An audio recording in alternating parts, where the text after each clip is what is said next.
Yeah,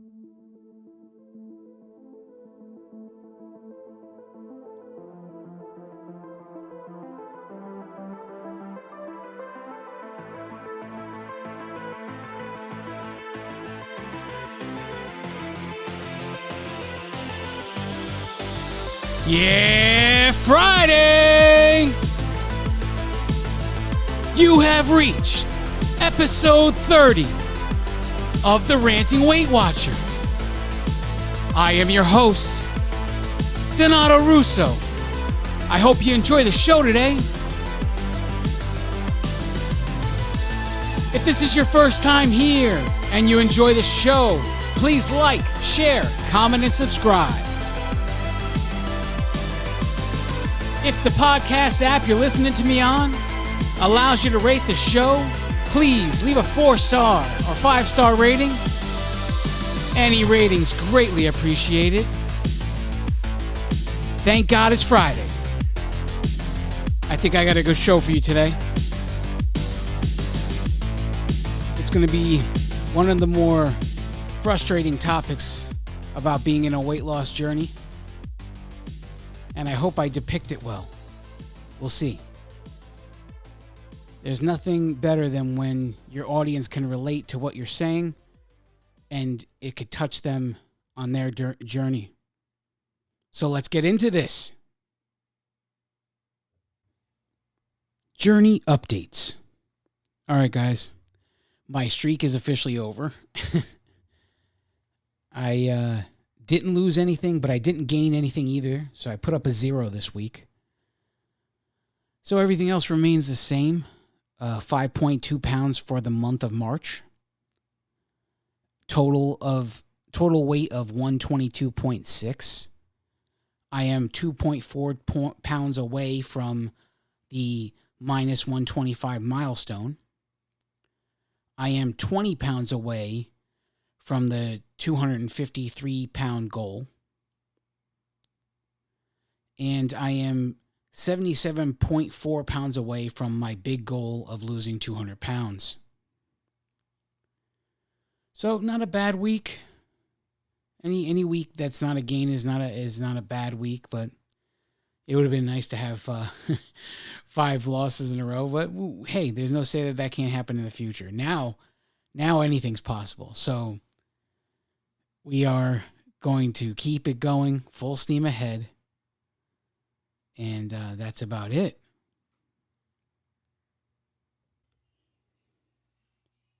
Now on to today's topic. I want to talk about coming to a crossroads in your journey. Because there are many moments in my journey, in any of our journeys, that you could consider it a crossroads. And the fork in the road that you face is always one side is to quit. Okay, so that's a given. You turn left, you quit. Okay? At every given instance, at every given crossroad. Turn left, you quit. Turn right, go to your next level of your journey. Now, how do you know you've hit a crossroads? Well, if you're sick and tired of being on the journey, number one. If the scale's not cooperating, and I'm not even talking about 1, 2, 3 weigh-ins. I'm talking about months and months and months of weigh-ins, and you're dealing with the same, up and down the same 10 pounds over a year. Okay? This is what I'm talking about here. Where you just want to quit because nothing seems to work.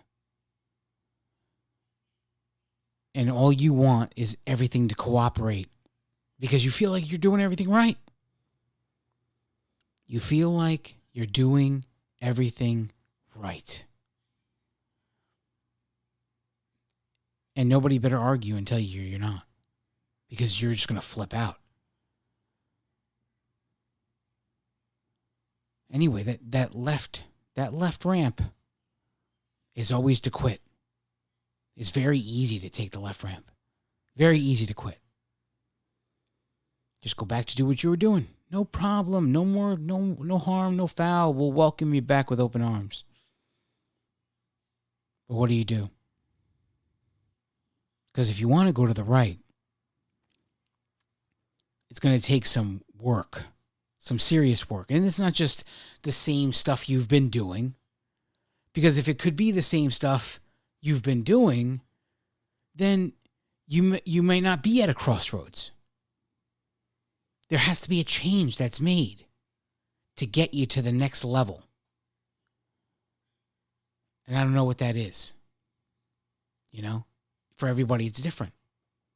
For every situation, it's different. When you're at your wit's end, because the scale doesn't want to move, you might just be at a crossroads. And your decision is to A, quit, B, take your journey to the next level. The problem is it's so much harder to get your journey to the next level because more is required of you. You have made it this far on what you're doing. And maybe you like the way you're doing things. And maybe you're just used to it now and you don't want to change anything. And I completely get all that. Completely get all that. But it becomes a choice. It becomes, so if you don't make any choice, what are you doing? You're just maintaining. You're staying right in place. You're not doing anything. Right? If you go left, you're obviously quitting. You go right, you're trying to figure out what you need to do to get to the next level. Now, for some people, that's going to be like reading something, reading up on the different aspects of exercise or whatever it may be. How do I concentrate on certain parts of the body in my exercise? What? There's so many different things to get information on. Now, there's a bunch of people going after macronutrients now. And I touched a little bit. I didn't really get into it yet. And at some point in my journey, I'm sure I'm going to have to. Because it seems like once you lose so much weight, you have to take all these little steps, that. And I know it, like at some point, like right now, since the beginning of my journey, I'm a big enough guy that I could say to you, I'm on the blue plan and I abuse 0-point foods. Okay. And everybody would say, okay, well, that's not going to, obviously, no, it's not going to work for a long period of time. At some point, it won't work anymore. But for right now, it works. And I make sure I'm never craving anything because I stay full on the 0-point stuff. Now, on the blue plan, you got all of the veggies and fruits and whatever. That's 0 points. And you got like white chicken meat, chicken breast. And then you got fish, white fish and stuff like that. But there's obviously way more than that. I'm just naming a few. Naming a few different 0-point foods. And I just make sure that I stay full. That's what I do. I don't want to ever feel hungry and then be tempted to eat something, that I shouldn't eat. I learned really quickly on my journey that I was always craving something in the evening. So I said to myself, how the hell am I don't want to have this craving in the evening. And I used to actually purposely save like 10 of my points. This is when I had, in the beginning, when I started with Weight Watchers, I got 54 points a day, right? And as I dropped weight, now I'm down to 36 points a day. So that just gives you an idea. I lost about 20 points so far as I dropped weight.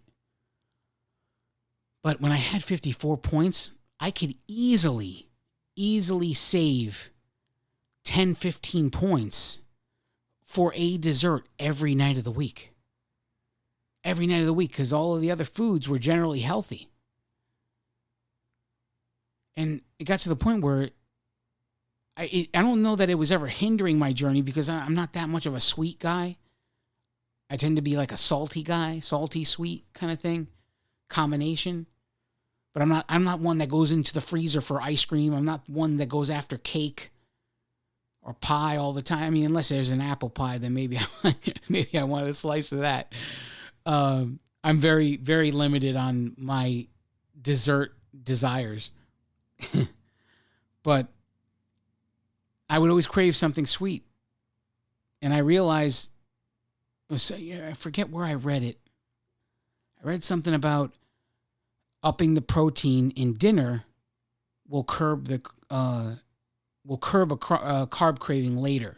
The more protein you eat at dinner, the less chance you're going to crave something sweet after dinner. I mean, if you eat something that becomes sugar at dinner, like pasta, whatever, you could pretty much bet on it that you're going to crave something sweet after. And there are still times I have pasta for dinner, don't get me wrong. Usually that's on Sundays, though. You know, Italian families, Sunday dinner. And that's it. And that's real pasta. That's not that, weird stuff made from plants. No, not doing that. Sorry. Not my style. I don't care how much you think it tastes like pasta. Don't care. I don't even care if it actually does taste like pasta. It's not pasta. But anyway, I read this article and I wish I could remember where it came from, but it was talking about upping the protein, making sure you're eating high amounts of protein. So I decided to start taking advantage of grilled chicken, like chicken breast, because that was a 0 point protein. And I was eating like a pound of protein, a pound of chicken breast, I don't know, 2-3 nights a week. And dropping weight. Started dropping weight, and the first thing that happened after I started eating like a pound, those nights when I ate that pound of chicken for dinner, no cravings. 0. I didn't even, before I knew it was 10 o'clock at night, didn't even realize I missed a whole craving period. I said, whoa, this is different, But it was a part of my journey where I had to make a decision, And so when you get to these moments where you're just stuck, you feel like you're stuck in a position and you can't move, that's definitely a crossroads. My wife, she's been struggling for quite some time. I mean, I'm talking about we're damn close to a year at this point. And she's been dancing around the same area. Within the same 10-pound range. She's been going up and down within the same 10-pound range. And when I tell you she works so hard, she busts her butt. No one could tell you that she's not putting in the work. No one. Anyone that can see what she does on a daily basis, there's no one that can say she's not putting in the work. And yet the scale doesn't seem to be cooperating. And it sucks.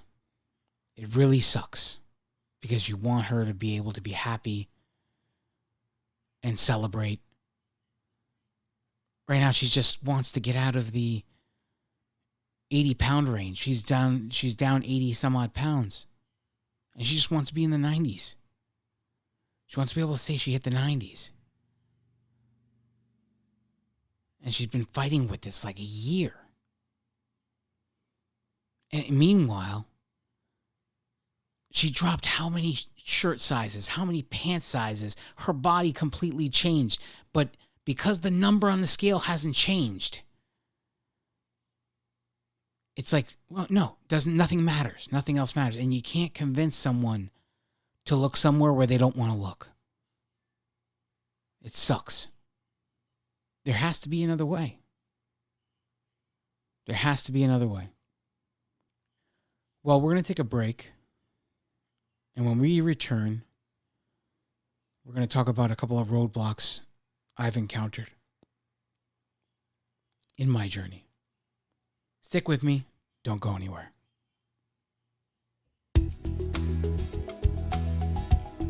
Greetings, ladies and gentlemen. Thank you so much for listening to the Ranting Weight Watcher. If you would like to connect on social media, we would love to connect with you. On the Weight Watchers Connect app, search for @Ranting Weight Watcher. All of our other social media links can be found at www.therantingweightwatcher.com. You can also email the show, say hello, or share your story with us. Send your emails to therantingweightwatcher@gmail.com. We look forward to hearing from you. If this is your first time here, and you enjoyed the show, please like, share, comment, and subscribe. We are proud to announce that the Ranting Weight Watcher has been rated number 6 in Feedspot.com's Top 10 Weight Watchers podcasts. Click the link in the show's description if you wish to see the full list. If the podcast app you are listening with allows you to rate the show, please leave a 4-star or 5-star rating, whatever is in your heart to leave. Any rating is greatly appreciated. And now, without further delay, here is the star of the show, Donato Russo. And we are back. Thanks for sticking with me. We were talking about when you get to the point, when you hit a crossroads and you seem to be presented with an opportunity to quit or an opportunity to keep going.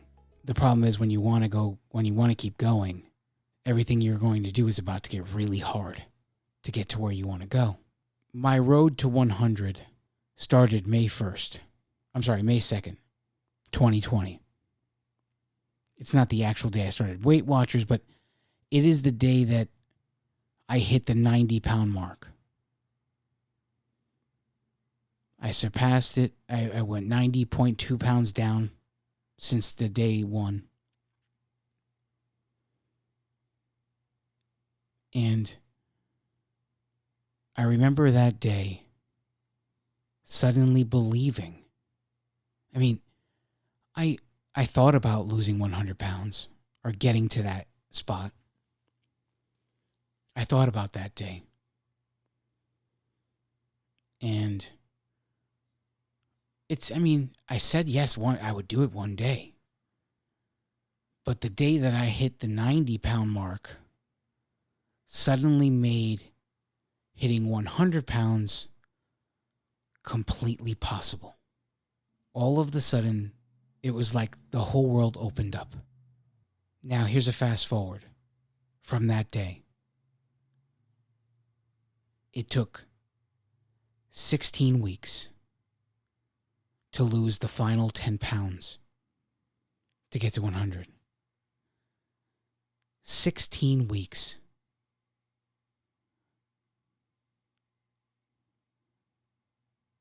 During that 16-week time, there were 5 enormous gains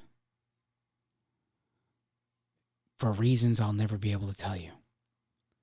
5 of the most frustrating, most pivotal gains. And these are gains that not only did they take me out of the 90-pound range, they sent me right back to the mid-80s or low 80s sometimes. Talk about just getting the legs cut out from underneath you. To be so close. And then boom, you're back in the 80-pound mark. During that time period of 16 weeks, I did some quick calculations here. 1,171,649 steps to hit 100 pounds from 90. I walked 436.83 miles to lose 10 pounds. I burned 462,000 calories, all to lose 10 pounds.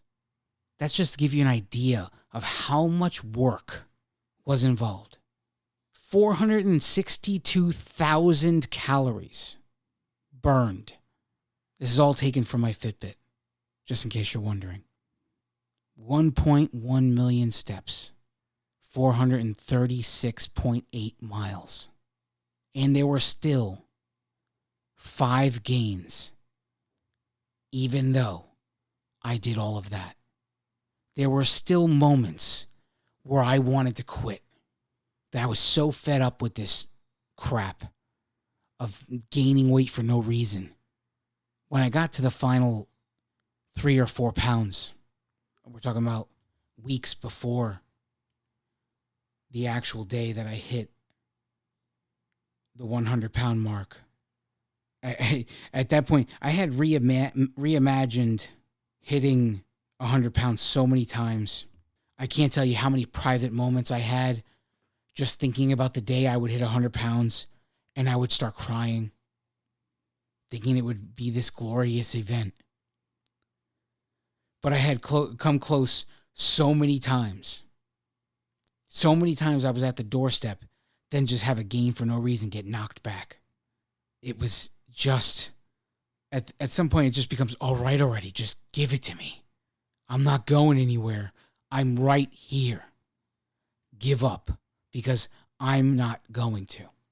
3 weeks before I hit it. August 22nd is the day I hit 100 pounds. So we're talking about the beginning of August, second weigh-in of August. 3-pound gain, sending me back to 95 pounds. The week before that, I was at 98.2 pounds. I approached that week with the most confidence. I pushed myself. I drank my water. I did everything according to my plan. Everything I planned to do. Executed. Some of you don't know this, but I track my entire week on Sunday. I weigh in Saturday, and Saturday is kind of a wild card day for me. I call it a heavy eating day. I don't concentrate so much on what type of food I'm choosing. I enjoy myself. I track everything I eat. If I go over points on a Saturday night, I'm not worried about it. Because Sunday through Friday, I'm clean. I am drill sergeant. Like, fold those bed sheets perfectly clean. That's what I'm doing. And that week, I had lost 3 pounds. This was August 1st. And I was 1.8 pounds away. 1.8. There is nothing in my mind that says I was going the wrong direction. Nothing. I did everything according to my plan. I eat the same breakfast 7 days a week. I eat the same lunch 7 days a week. Every Monday, it's the same dinner. Every Tuesday, the same dinner. Every Wednesday, the same dinner. And so on. I executed.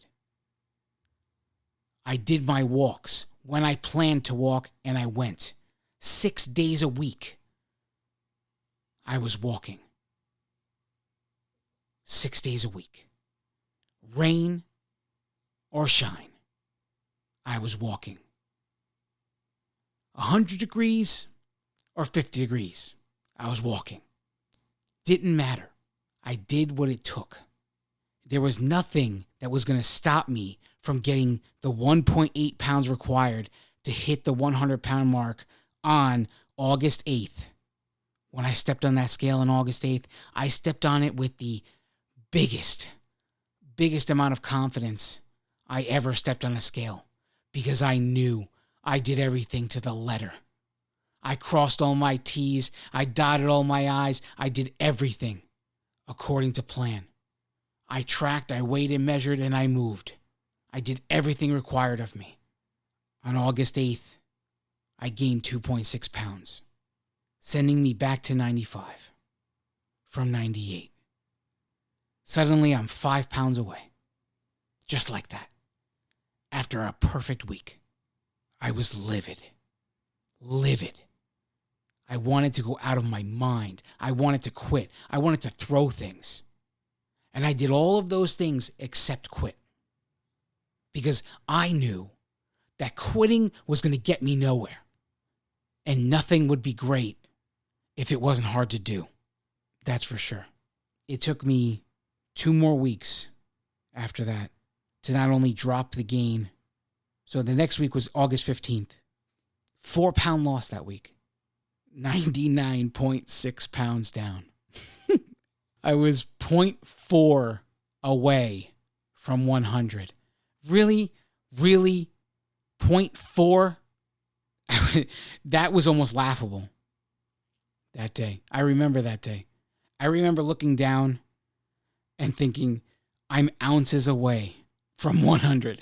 I was 1.8 pounds, had a gain, lost the gain, and now I'm ounces away. I couldn't just go to the bathroom and drop the few ounces I needed to get the 100. It was just the most ridiculous feeling of my life to be that close. But got right back to work. I upped my water intake, did all of my breakfasts perfectly, lunches perfectly, dinners perfectly, as planned, as tracked. And then finally, on August 22nd,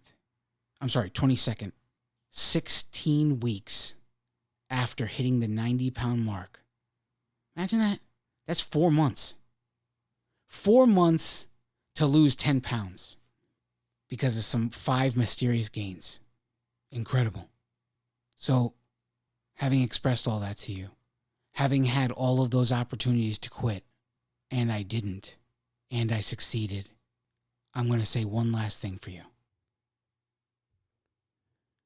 So as I sat here today, doing all these calculations for you, I realized something.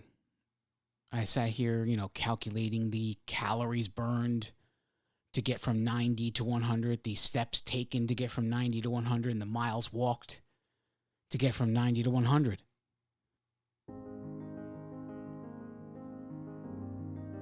I hit 100 on August 22nd. And today, the date of this broadcast is March 19th. That's almost exactly 7 months since I hit 100.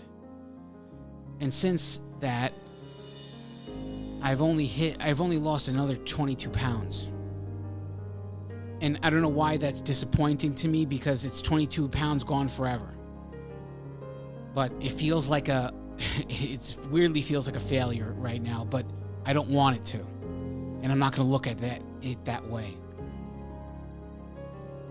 But I had plenty of opportunities to quit. If on May 9th, when I gained 4.8 pounds out of nowhere, if I had quit that day, would I have hit 100? On June 13th, when I gained 3.2, on June 20th, when I gained 6.8, on July 18th, when I gained 3.4, on August 8th, when I gained 2.6. If I had quit any of those days, would I have ever hit 100? And if I quit any other days after this, will I ever hit 125, 150, 175, 200? Will I ever hit those numbers? No, I won't. And that's why I'm not going to quit. And that's why you shouldn't quit. And if things are not going your way right now, if the scale's not moving in the direction you want it to move, just hold on. Just keep working. Do what you need to do, and eventually the scale will catch up. It'll be at a time where you least expect it. Just keep working. Do what's required of you. You know what you're doing, and you know what you're not doing. If there's something you're not doing, start doing it. Whatever you don't want to do the most, start doing that right now, because that's what's required for you to get to the next level of your journey. Be willing to give up everything that makes you who you are, so you can achieve everything you will become. The best is yet to come for your journey. The best is yet to come for my journey. Just don't quit. Keep moving forward, and you will be successful.